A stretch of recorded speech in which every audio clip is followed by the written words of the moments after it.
હે ગાઈસ, કેમ છો? સ્વાગત છે તમારું આજના ફરી એક નવા એડિટિંગ વિડીયોની અંદર। મિત્રો મારી યુટ્યુબ ચેનલ ઉપર ન હોય તો ચેનલને સબસ્ક્રાઈબ કરી દેજો અને બાજુમાં આપેલા બેલના આઇકોન ઓલ ઉપર સેટ કરી લેજો, જેથી તમને મારા દરેક આવનાર નવા વિડીયોનું નોટિફિકેશન સૌથી પહેલાં મળી રહે। તો મિત્રો તમે આગળ જે પ્રકારનો ડેમો વિડીયો જોયો એ જ પ્રકારનો આપણે આજે સ્ટેટસ બનાવતા શીખવાડવાના છીએ, જે ઇન્સ્ટાગ્રામ ઉપર ખૂબ જ ટ્રેન્ડિંગમાં ચાલી રહ્યો છે।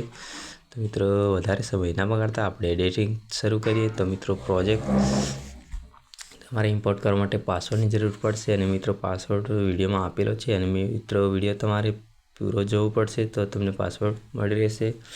તો મિત્રો પછી તમે પ્રોજેક્ટ ઇમ્પોર્ટ કરશો એટલે કે તમારે ઇન્ટરફેસ ખુલી જશે, તમે જોઈ શકો છો।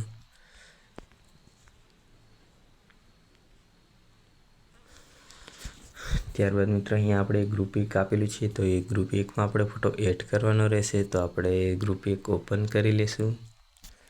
તો મિત્રો તમે જોઈ શકો છો ગ્રુપ 1 ઓપન કરશો એટલે કે તમારે આ પ્રકારનું ઇન્ટરફેસ ખુલી જશે। હવે મિત્રો આપણે પ્લસની નિશાની પર ક્લિક કરીને ગેલેરી ઓપન કરી લઈશું। ત્યારબાદ આપણે ફોટોની ફાઇલમાં જવાનું રહેશે। ત્યારબાદ આપણે અહીંયાથી કોઈ પણ એક ફોટો સિલેક્ટ કરી લઈશું। તો આપણે આ ફોટો સિલેક્ટ કરી લીધો છે। હવે ફોટોને 3 ડોટ ઉપર ક્લિક કરીને આપણે ફૂલ સ્ક્રીન કરી લઈશું। ત્યારબાદ ફોટોને થોડો સેટ કરી લેવાનો રહેશે। ત્યારબાદ આપણે ફોટોને એન્ડ સુધી ખેંચી લઈશું અને ફોટોની સાઇઝ થોડી વધારે લેવાની રહેશે મિત્રો। ત્યારબાદ આપણે ફોટો ઉપર ક્લિક કરીને ફોટોને આ રીતે નીચે સેટ કરી લેવાનું રહેશે મિત્રો। હવે આપણે અહીંયાથી એક સ્ટેપ બહાર નીકળી જવાનું રહેશે। તમે અહીંયા જોઈ શકો છો કે આપણો ફોટો કમ્પ્લીટલી સેટ થઈ ગયો છે। હવે આપણે પીએનજી લેવાની રહેશે। તો આપણે ફરી પ્લસની નિશાની પર ક્લિક કરીને ગેલેરી ઓપન કરી લઈશું। ત્યારબાદ આપણે પીએનજીની ફાઇલમાં જશું તો અહીંયાથી આપણે એક પીએનજી સિલેક્ટ કરી લેવાની રહેશે। તો આપણે અહીંયાથી એક પીએનજી સિલેક્ટ કરી લઈશું। ત્યારબાદ આપણે પીએનજીની સાઇઝ થોડી નાની કરી લઈશું। ત્યારબાદ એને અહીંયા ઉપરની સાઈડે સેટ કરી લેવાનું રહેશે। ત્યારબાદ તેને આપણે બ્લેક શેડો ચાલુ કરી લઈશું અને આ રીતે એને સેટ કરી લઈશું। ત્યારબાદ એને આપણે ઇફેક્ટ પણ આપી દઈશું। તો આપણે અહીંયાથી એક ઇફેક્ટ એડ કરી લીધી છે। હવે જે રીતે આપણે ફોટોને એન્ડ સુધી ખેંચીને નીચે સેટ કર્યો એ જ રીતે આપણે પીએનજીને પણ સેટ કરી લેવાની રહેશે। તો આપણે અહીંયા પીએનજીને પણ સેટ કરી લઈશું। હવે મિત્રો આપણે ઇન્સ્ટાગ્રામની આઈડી લખવાની રહેશે। તો આપણે ઇન્સ્ટાગ્રામની આઈડી લખી લઈશું। તો અહીંયા આપણે સેફ રીતે આપેલું છે તો એને આપણે ઓપન કરી લઈશું। પછી એમાં ઇન્સ્ટા આઈડી લખી લેવાની રહેશે, એ ઓટોમેટિકલી સેટ થઈ જશે। તો અહીંયા આપણે આપણી ઇન્સ્ટા આઈડી લખી લઈશું।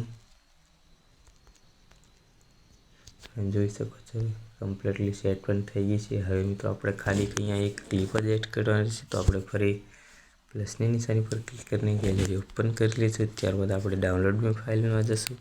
ડાઉનલોડની ફાઇલમાં જ્યાં બાદ આપણે અહીંયાથી કોઈ પણ એક ક્લિપ સિલેક્ટ કરી લેવાની છે। તો આપણે અહીંયાથી એક ક્લિપ સિલેક્ટ કરી લઈશું। ત્યારબાદ ક્લિપને પ્લસની નિશાની પર ક્લિક કરીને એડ કરી લઈશું। ત્યારબાદ એને થોડી ફૂલ સ્ક્રીન કરી લેવાનું રહેશે મિત્રો। ત્યારબાદ એને વેન્ડિંગ ઓપ્શનમાં જઈને સ્ક્રીન કરી લઈશું। ત્યારબાદ એને ફૂલ સ્ક્રીન કરી લેવાનું રહેશે। ત્યારબાદ એને આ રીતે ક્લિક કરીને નીચે સેટ કરી લેવાનું રહેશે।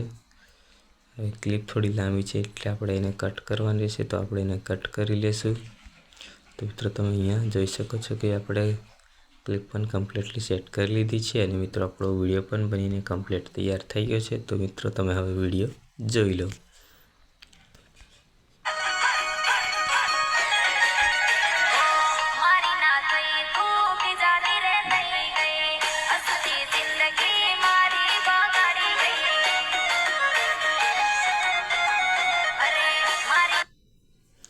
ફાઇનલી મિત્રો અહીંયા આપણું સ્ટેટસ બનીને તૈયાર થઈ ગયું છે। તો મિત્રો આપણે હવે વિડીયોને એક્સપોર્ટ કરી લઈશું। મિત્રો વિડીયો તમને પસંદ આવ્યો હોય તો તમારું ફેવરેટ ઇમોજી કોમેન્ટ કરી દેજો અને મિત્રો હજુ સુધી મારી ઇન્સ્ટા આઈડી અને વોટ્સએપ ગ્રુપ જોઈન ના કર્યું હોય તો ગ્રુપ જોઈન કરી લેજો। ડિસ્ક્રિપ્શનમાં તમને બંનેની લિંક મળી રહેશે। તો મિત્રો આપણો વિડીયો એક્સપોર્ટ થઈ રહ્યો છે। તો મળશું હવે ફરી આપણે આગળના નવા વિડીયોમાં।